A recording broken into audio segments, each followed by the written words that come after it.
ఒకరోజు ఒక ఇంట్లోకి ఇద్దరు దొంగలు వచ్చారు. భర్త భార్య పిల్లలు పడుకుని ఉన్నారు. కిటికీ తలుపు తెరుచుకొని లోపలికి వచ్చేసారు. వచ్చిన తర్వాత లైట్ వేస్తే భర్త పిల్లలు భార్య పడుకున్నారు.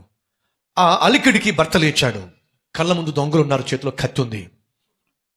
చంపి పడేస్తాం నోరెత్తామంటే. బంగారం ఎక్కడుందో, డబ్బులు ఎక్కడుందో వెతుక్కోవడం మాకు చాలా చిరాకు.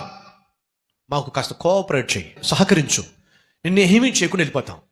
ఎలాగూ వచ్చిన పని మేము చేసుకోవడం మాకు తెలిసిందే, సహకరిస్తే త్వరగా వెళ్ళిపోతాం. ఏమంటావు? అలాగే అని చెప్పి గబగబా వెళ్ళి తలుపు తెరిచి లాకర్ తీసి ఇందులో ఇదిగో డబ్బులునే తీసుకోండి అని చెప్పి 1000 కట్లు 500 కట్లు ఇచ్చేశాడు. ఇంట్లో ఉన్నంతా దోచుకుంటున్నారు. ఈ లోపల బయట ఇద్దరు పోలీసులు విజిల్ వేసుకుంటూ వెళ్తున్నారు. అలా విజిల్ వేసుకుంటూ వెళ్తున్నప్పుడు దొంగలేమో ఆ బీరువాలన్నీ సంచులు వేసుకుంటున్నప్పుడు మనవాడు అయ్యో పోలీసులు వచ్చేసారు అని చెప్పి గబగబా ఆ బెడ్రూమ్ నుంచి బయటకు వచ్చి తలుపేసేసాడండి. ఎవరిని లోపల పెట్టి? దొంగలు లోపల పెట్టి తలుపేసేసాడండి.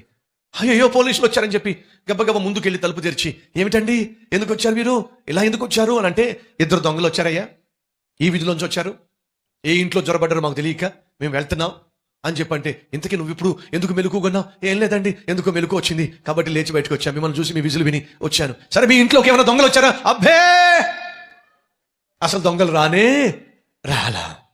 జాగ్రత్త, వాళ్ళు వస్తారేమో, జాగ్రత్త పడతానండి, మీరు మాత్రం క్షేమంగా వెళ్ళండి అని చెప్పి పోలీసు వాళ్ళని పంపించేశాడండి.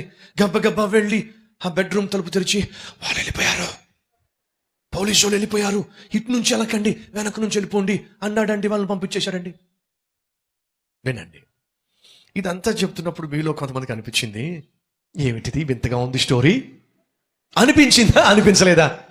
ఈ విధంగా దోచుకునే దొంగల్ని దాచిపెడితే వాడిని ఏమంటారో చెప్పండి?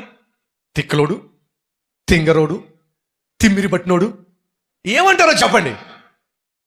దొంగలను నువ్వు దాచిపెడితే వాళ్ళని బంగారాన్ని, నీ వస్త్రాలని మాత్రమే పట్టుకెళ్ళిపోతారు.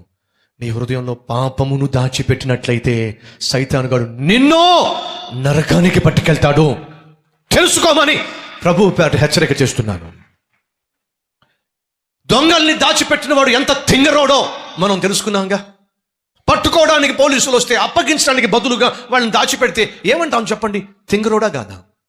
దేవుడు నీతో సూటిగా మాట్లాడుతున్నప్పుడు, వాక్యము వచ్చి నీవు చేస్తున్న పాపమును పట్టుకునే ప్రయత్నం చేస్తున్నప్పుడు, వాక్యానికి లోపడకుండా, దేవుని స్వరానికి లోపడకుండా నీవు నీ పాపాన్ని దాచిపెట్టావనుకో, ఎవరో నువ్వు చెప్పు. ఆ వాక్యము అనేటటువంటి పోలీస్ నీకు క్షేమాన్ని ఇవ్వాలని, నీ హృదయంలో ఉన్నటువంటి పాపాన్ని బయటకు తీసుకురావాలని వాక్యము ప్రయత్నం చేస్తున్నప్పుడు నీ పాపాన్ని లోపల దాచిపెట్టేస్తే ఎవరు నువ్వు?